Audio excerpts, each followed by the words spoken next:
This ever-restless planet possesses awesome power.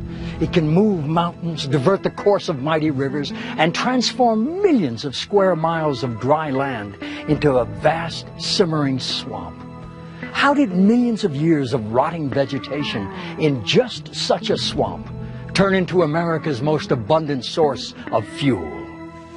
Coal fuels half of the power stations in America. Almost half of all that coal comes from a single valley in Wyoming, the Powder River Basin. It covers over 20,000 square miles of flat, dry prairie. Coal from the Powder River Basin yields enough electricity for 1 in 5 American homes.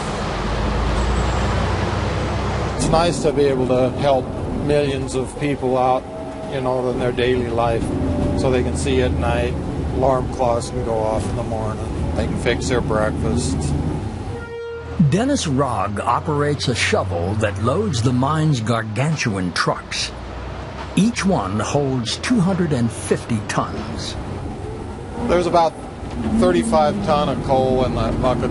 That's about 7 bucketfuls in a truck. So. And it goes up in silos, through crushers into the silos, and then they load it out on the trains from there. Lynn Huskinson drives one of the largest loaders in America. It's as high as a 2-story house. Actually, the shovels are more efficient than the loaders, but the loader can get into a tighter place because it has articulation. Next step, you need a mile-long train to put the coal in. Lots of coal. Like sometimes 5, 6, 7 trains, 110 coal cars. That's a good day, I think. I love my job. I guess I'm guilty of kind of taking it for granted because it's just something I've always done. I started when I was 19 years old. I'm a native of Wyoming. It's a beautiful state.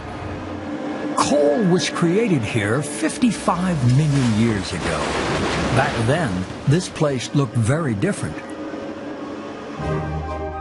It was a giant bowl surrounded on all sides by mountains. The climate was radically different then too. Subtropical, like Florida, warm and wet. Rivers draining the newly formed Rockies drowned the land. The basin filled up and turned into a swamp, teeming with life.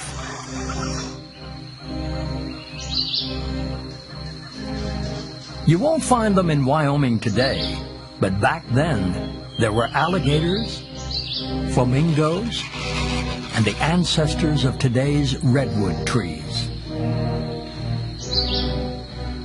When trees and plants die and fall into a swamp, they can't decompose and instead turn into peat. Over millions of years, the peat compacts to form coal. This piece of coal that I picked up here actually has a piece of amber in it, which is fossilized tree resin. About 1 foot of coal takes about 7 to 10 feet of peat to do that. We have approximately 100 feet of coal here that derive from that peat that accumulated in the swamp over those years. In this whole deposit, the Powder River Basin, there's billions of tons of coal. Blasting is an easy way to get at these unusually shallow coal beds. They cover an area twice the size of New Jersey. A legacy from the earth that keeps America's lights on and appliances and computers humming. Enough here for at least another 100 years.